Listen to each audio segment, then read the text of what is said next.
Thank you. Thank you, everybody. Please have a seat. It is great to be in Yeadon, great to be in the Philly area. I was told not to mention football at all. So I'm not gonna say anything about football while I'm here, because I know this is a sensitive subject. This is why I have Secret Service along. Now, I want to start by acknowledging some of the folks who are with me here today.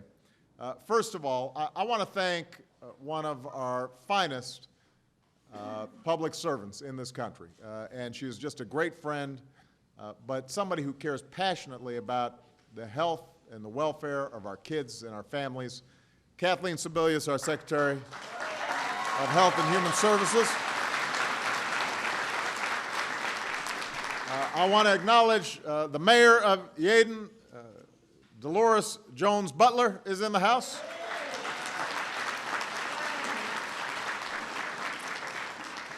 Two of my favorite members of Congress, Shaka Fattah and Bob Brady.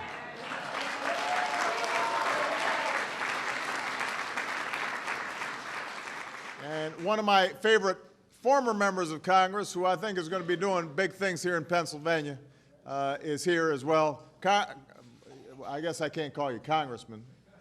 Huh? That's all right? The Congressman Murphy.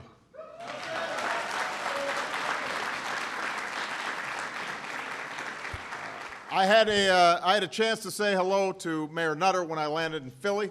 He couldn't be with us this morning. I guess there are a few things going on here today. But I wished him well. He's a great partner of ours.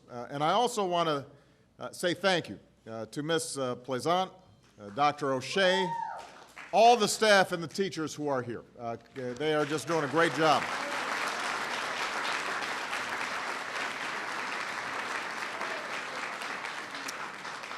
I had a chance to visit one of the classrooms here, and I have to say it got me a little choked up. Because, Patrick, you need to remember this. Patrick's got small kids, and they are just so huggable at this age. And now they're still huggable, but they're 5'9" and 5 feet. And, but obviously, you got a lot to handle when you're here. And the teachers, the staff who are here, they wouldn't be doing this for the money. They're doing it out of love of children. All of you do it because you know that when it comes to learning and when it comes to growing, this is an absolutely critical period in a child's life. We know that 3- and 4-year-olds who go to high-quality preschools, including our best Head Start programs, are less likely to repeat a grade. They're less likely to need special education. They're more likely to graduate from high school than the peers who did not get these services. And so this makes early education one of our best investments in America's future. One of the best.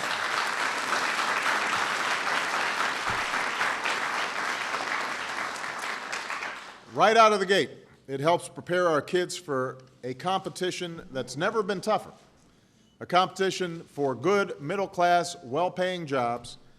And we're competing now with countries like China and South Korea and Europe, all of which are serious about educating their children. So at a time when a company is able to move anywhere they want in the world, and a lot of times will make the decision based on where they can find the most highly skilled workforce, it is absolutely imperative that we make sure that the United States is the place where we've got the best trained, best educated young people. That is a priority.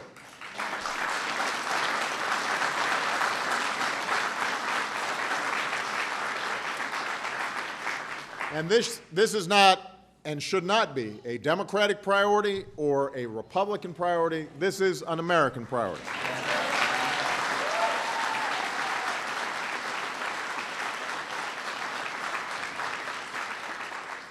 It's an economic imperative. Our future depends on it. And people understand this outside of Washington, which is why we've been able to work with Democratic and Republican governors on our efforts to strengthen education from cradle to career. Not only with more money, money's important, but also with reforms that challenge schools to develop higher standards and the best practices for teaching and for learning. Now, unfortunately, in Congress right now, it's a different story.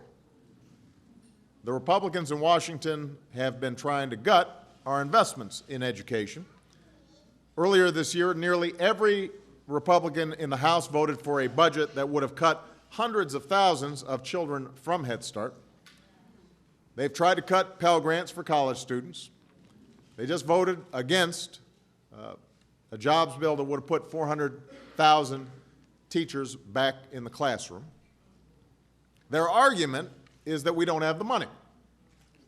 And what I've said is we can make these investments in our children without adding to the deficit simply by asking people who make more than $1 million a year to pay a little more in taxes. Not right now, but starting in 2013. It's the right thing to do for our kids. It's the right thing to do for our country. But so far, they've said no. It's not just on issues, by the way, that cost money. So far, Congress has failed to move on fixing No Child Left Behind, despite the fact that we've shown them bipartisan reforms that are working in states right now, reforms that are praised not only by Democrats but also by Republicans. So after trying for months to work with Congress on education, we decided to take matters into our own hands. Because our future is at stake. Our children deserve action. And we can't wait for Congress any longer. We can't wait to make sure that our schools give every child the chance to compete with young people from around the world.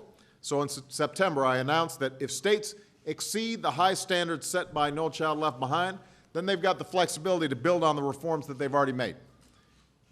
We can't wait to help more young people get to college.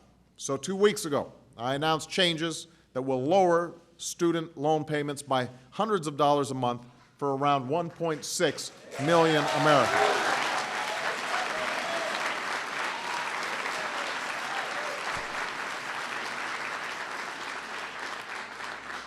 We can't wait to give more of our youngest children the same basic opportunities we want all children to have, that we want for our children.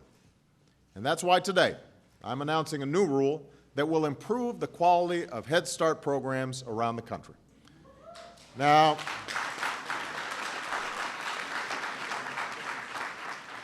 I firmly believe that Head Start is an outstanding program and a critical investment. The children who have the chance to go to the best Head Start programs have an experience that can literally change their lives for years to come. We're making today's announcement because we believe that every child in Head Start deserves that same chance. Now, under the old rules governing Head Start, there just wasn't enough accountability. If a program wasn't providing kids with quality services, there was no incentive to improve. Under the new rule, programs are going to be regularly evaluated against a set of clear, high standards. If a program meets these standards, and we believe the majority of Head Start programs will, then their grants will be renewed. But if a program isn't giving children the support they need to be ready for school, if classrooms are unsafe, if finances aren't in order, if kids aren't learning what they need to learn, then other organizations will be able to compete for that grant. We're not just going to put money into programs that don't work. We will take money and put them into programs that do. If a group's going to do a better job for the community, then they need that support. If a group would do a better job serving the kids in our communities, then they're going to have that chance. Now, this is the first time in history that Head Start programs will be truly held accountable for performance in the classroom. And we know that raising the bar isn't always an easy thing to do, but it's the right thing to do. Children in Head Start deserve the best services we have to offer, and we know that Head Start programs can meet this challenge. So because of this rule and the other executive actions that we've taken to improve our education system, more children will have the chance to study hard, do well in school, graduate on time, go to college without crushing debt. More Americans will grow up to be scientists and innovators and engineers and entrepreneurs. More businesses will be able to find skilled workers. Of course, there's no substitute for Congress doing its job. And I have to say, these two congressmen are doing their job. But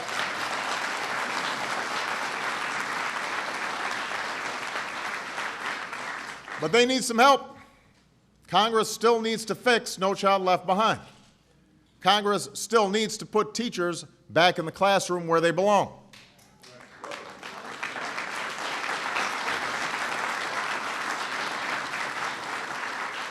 So Congress still needs to act, but if Congress continues to stand only for dysfunction and delay, then I'm going to move ahead without them.